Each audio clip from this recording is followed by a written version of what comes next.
Easy and tasty recipes YouTube ಚಾನಲ್ಗೆ ಸ್ವಾಗತ. ಈಗ ನಾವು ತುಂಬಾ ಸಾಫ್ಟ್ ಆದ ಕೇಸರಿ ಬಾತನ್ನು ಹೇಗೆ ಮಾಡೋದು ಅಂತ ನೋಡೋಣ. ತುಂಬಾ ಸುಲಭವಾಗಿ ಮಾಡಬಹುದು.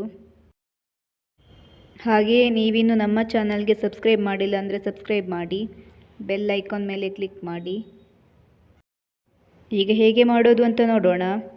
ಈಗ ಒಂದು ಕಡಾಯಿಯನ್ನು ತೆಗೆದುಕೊಂಡಿದ್ದೇನೆ. ಕಡಾಯಿ ಸ್ವಲ್ಪ ಬಿಸಿಯಾದ ನಂತರ 2 ಟೇಬಲ್ ಸ್ಪೂನ್ ತುಪ್ಪವನ್ನು ಹಾಕಿಕೊಳ್ತೇನೆ.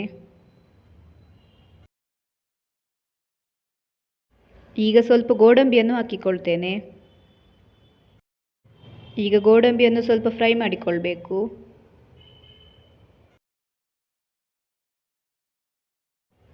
ಈಗ ಸ್ವಲ್ಪ ಒಣ ದ್ರಾಕ್ಷಿಯನ್ನು ಹಾಕಿಕೊಳ್ತೇನೆ. ಈಗ ಮತ್ತೆ ಫ್ರೈ ಮಾಡಿಕೊಳ್ತೇನೆ. ಫ್ರೈ ಮಾಡಿಕೊಳ್ಳುವಾಗ ಗ್ಯಾಸನ್ನು ಲೋ ಫ್ಲೇಮ್ನಲ್ಲಿ ಇಟ್ಕೊಳ್ಬೇಕು.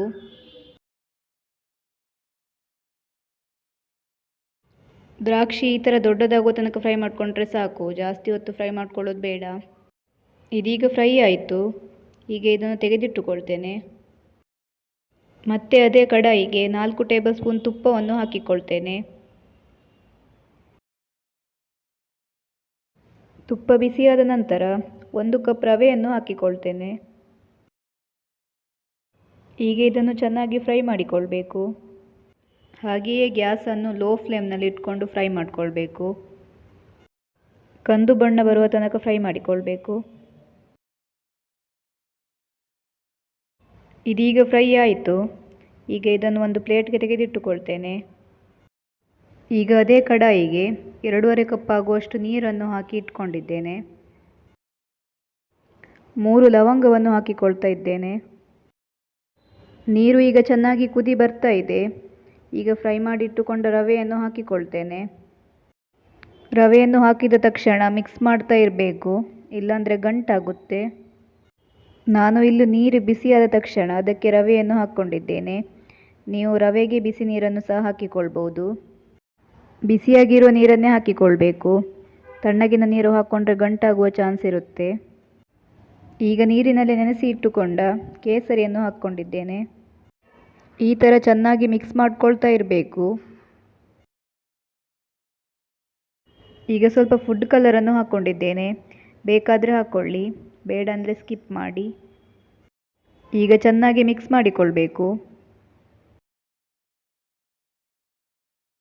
ನೀರೆಲ್ಲ ಒಣಗಿ ಗಟ್ಟಿಯಾದ ನಂತರ ಈಗ 1 ಕಪ್ ಸಕ್ಕರೆಯನ್ನು ಹಾಕಿಕೊಳ್ತೇನೆ. ನಿಮಗೆ ಜಾಸ್ತಿ ಸ್ವೀಟ್ ಬೇಕಂದರೆ ಇನ್ನು ಸ್ವಲ್ಪ ಹಾಕ್ಕೊಳ್ಬೋದು. ಈಗ ಚೆನ್ನಾಗಿ ಮಿಕ್ಸ್ ಮಾಡಿಕೊಳ್ಬೇಕು. ಸಕ್ಕರೆ ಫುಲ್ ಕರಗಬೇಕು. ಸಕ್ಕರೆ ಕರಗ್ತಾ ಬಂತು. ಈ ಥರ ಕೈ ಆಡಿಸ್ತಾ ಇರಬೇಕು. ಸಕ್ಕರೆ ಫುಲ್ ಕರಗಿದೆ. ಈಗ ಇದಕ್ಕೆ 1.5 ಟೀ ಸ್ಪೂನ್ ಆಗುವಷ್ಟು ಏಲಕ್ಕಿ ಪುಡಿಯನ್ನು ಹಾಕಿಕೊಳ್ತಾ ಇದ್ದೇನೆ. ಈಗ ಮತ್ತೆ ಚೆನ್ನಾಗಿ ಮಿಕ್ಸ್ ಮಾಡಿಕೊಳ್ಬೇಕು.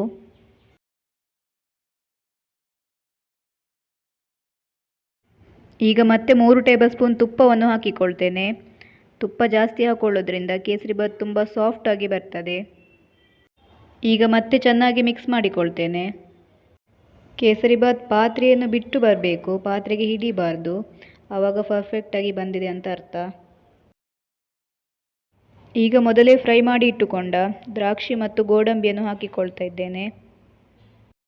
ಗೋಡಂಬಿ ದ್ರಾಕ್ಷಿ ಹಾಕಿದ ನಂತರ 1 ನಿಮಿಷ ಇಟ್ಕೊಂಡ್ರೆ ಸಾಕು. ಚೆನ್ನಾಗಿ ಮಿಕ್ಸ್ ಮಾಡಿಕೊಳ್ಬೇಕು ಈ ಥರ.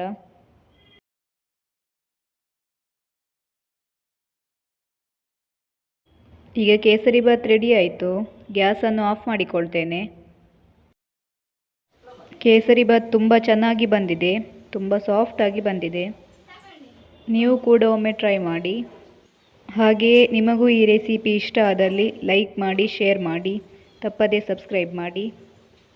Thank you for watching.